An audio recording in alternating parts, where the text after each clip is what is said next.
नमस्कार, आप देख रहे हैं वीके न्यूज। मैं हूं सुनील राउत। पूर्वोत्तर के राज्य हो या फिर पश्चिम बंगाल, नागरिकता बिल पास होने के बाद इन जगहों पर बवाल मचा हुआ है। इस बिल के विरोध में कुछ विपक्षी दलों के साथ ही खास तौर पर मुसलमान हैं। वे इसे संविधान के खिलाफ मुसलमानों को देश से बेदखल करने की साजिश बता रहे हैं। मुसलमानों की इसी चिंता को देखते हुए अब गैर बीजेपी शासित राज्य यानी कि कांग्रेस, टीएमसी और वाम दलों की सत्ता वाले राज्यों ने केंद्र के इस बिल को अपने यहां लागू न करने का फैसला किया है। दरअसल पश्चिम बंगाल, एमपी, छत्तीसगढ़, राजस्थान, पंजाब और केरल के सीएम ये कह चुके हैं कि राज्य में इस कानून को लागू नहीं करवाया जाएगा। महाराष्ट्र से कांग्रेस के एक नेता भी इस बिल को वहां लागू न करने की बात कर चुके हैं, क्योंकि कांग्रेस का जो रुख है वही कांग्रेस शासित राज्यों का भी होगा। केरल में वाम दलों की सरकार है और पश्चिम बंगाल तो वैसे भी मोदी सरकार की मुखालफत के लिए जाना जाता है। लेकिन संसद से पास और राष्ट्रपति की मुहर लगे हुए कानून को नकारना क्या इन राज्यों के लिए इतना आसान है? इसके कानूनी पहलुओं पर भी बात करेंगे, लेकिन उससे पहले ये जान लेते हैं कि वोट बैंक के लिए इस कानून को लागू न करने वाले इन दलों के लिए क्या इतना आसान होगा। पहले यह समझ ले कि यह कानून कहता क्या है।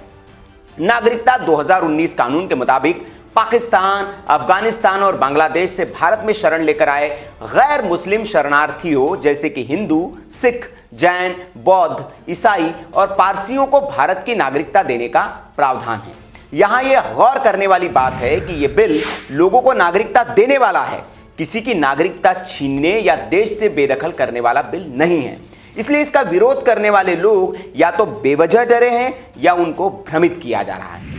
अब बात उनकी जो इस बिल से खुश है, यानी कि गैर मुस्लिम लोग, जिनको इस देश में नागरिकता मिलेगी, जिनके समर्थकों की संख्या ज्यादा है। तो क्या ये राजनीतिक दल हिंदुओं, दलितों, सिखों को नाराज कर इस बिल को अपने राज्य में लागू नहीं करेंगे? राजस्थान में भी बड़ी तादाद में पाकिस्तान से भागकर आए हिंदू शरणार्थी रहते हैं। पंजाब भी पाकिस्तान से सटा हुआ राज्य है, यहां भी बड़ी तादाद में पाक से आए सिख शरणार्थी रहते हैं। तो क्या इन लोगों को नागरिकता न देकर ये सिखों से बैर मोल लेंगे? महाराष्ट्र में कांग्रेस शिवसेना के साथ है और शिवसेना कभी भी इस तरह का कदम उठाकर अपनी छवि को खराब नहीं करेगी। इसलिए संभव नहीं है कि यह राज्य इस बिल को अपने यहां लागू न करे। सियासी तौर पर भले ही ये बयानबाजी कर दे, लेकिन सियासी नफा नुकसान इनको इस कानून को राज्य में लागू करने के लिए मजबूर ही कर देगा। अब बात कानूनी पहलुओं पर। वैसे भारत का संविधान और देश का कानून भी राज्यों को संसद से पास कानून की अवहेलना करने की इजाजत नहीं देता। वैसे इस कानून को देश के संविधान का अतिक्रमण बताया जा रहा है, लेकिन इसी संविधान के कुछ अनुच्छेद इन राज्य सरकारों के तर्कों पर भारी पड़ते दिखते हैं। जब हमने संविधान विशेषज्ञों से बात की तो वे भी इस बात पर हामी भरते हुए नजर आए कि भारत में नागरिकता केंद्र का विषय है और इसमें राज्य दखल नहीं दे सकते। वैसे आपको बता दें कि अमेरिका में वहां के नागरिक के पास दोहरी नागरिकता होती है, लेकिन भारत में एकल नागरिकता ही होती है। अमेरिका में एक संघीय नागरिकता है और दूसरी राज्यों की नागरिकता।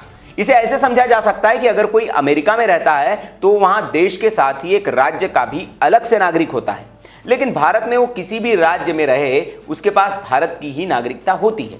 इसलिए राज्य की सरकारों को इस पर कानून बनाने का कोई अधिकार नहीं है। संविधान के अनुच्छेद 5 में नागरिकता के बारे में विस्तार से बताया गया है कि भारत का नागरिक कौन होगा। इसमें प्रावधान है कि अगर कोई व्यक्ति भारत में जन्म से हो या जिसके माता पिता में से कोई भारत में जन्मा हो, अगर कोई व्यक्ति संविधान लागू होने से कम 5 साल तक भारत में रहा हो तो भारत का नागरिक हो सकता है, वही देश का मूल नागरिक होगा।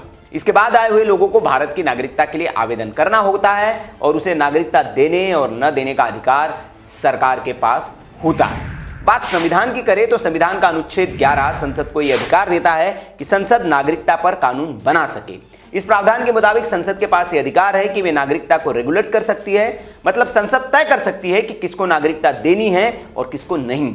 मतलब नागरिकता पर कानून बनाने का हक सिर्फ और सिर्फ संसद को है। दरअसल संविधान में उल्लेखित 3 सूचियों में नागरिकता से जुड़ा मामला यूनियन लिस्ट का हिस्सा है। यूनियन लिस्ट में यह 17वें स्थान पर है। इसलिए नागरिकता पर कानून बनाने के अधिकार संसद को ही है, राज्यों को नहीं। लेकिन राज्यों के साथ ही कुछ राजनीतिक दल भी इसका विरोध कर रहे हैं और इसको लेकर अदालत की चौखट तक भी पहुंच चुके हैं। ये लोग इस कानून के विरोध में संविधान के अनुच्छेद 10 और 14 की दुहाई दे रहे हैं। आखिर क्या है अनुच्छेद 10? संविधान का अनुच्छेद 10 नागरिकता का अधिकार देता है, लेकिन नागरिकता संशोधन कानून में किसी की नागरिकता लेने का प्रावधान नहीं है, इसलिए यह बिल संविधान के इस अनुच्छेद का उल्लंघन नहीं करता है। इसके साथ ही विपक्ष बिल को संविधान के अनुच्छेद 14 का भी उल्लंघन बता रहे हैं। दरअसल अनुच्छेद 14 भारत के सभी लोगों को समानता का अधिकार देता है। यह अधिकार देश के नागरिकों के साथ ही दूसरे लोगों पर भी लागू होता है, लेकिन इसके पक्ष में सरकार के पास पर्याप्त और शक्तिशाली तर्क है। केंद्र सरकार नागरिकता के तर्कसंगत वर्गीकरण के आधार पर इसे जायज ठहरा सकती है। सरकार यह हवाला दे सकती है कि देश में गैर कानूनी ढंग से रह रहे लोगों के लिए यह कानून जरूरी है। इसकी आड़ में कई अवांछित तत्व भी देश में शरण ले सकते हैं।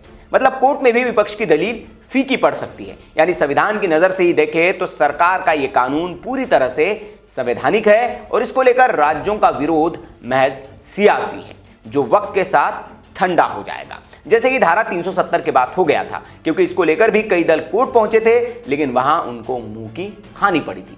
आपको क्या लगता है, क्या विपक्षी दल जो कोर्ट में इस कानून को लेकर पहुंचे वो वहां टिक पाएंगे, और क्या अपने राज्यों में विपक्षी दल इसे लागू न करके हिंदुओं से बैर मोल ले लेंगे? आप अपनी राय कमेंट बॉक्स में हमें दे सकते हैं। वीडियो अगर आपको अच्छा लगा हो तो इसे लाइक करें, शेयर करें और ऐसी खबरों के लिए देखते रहिए वीके न्यूज़। शुक्रिया।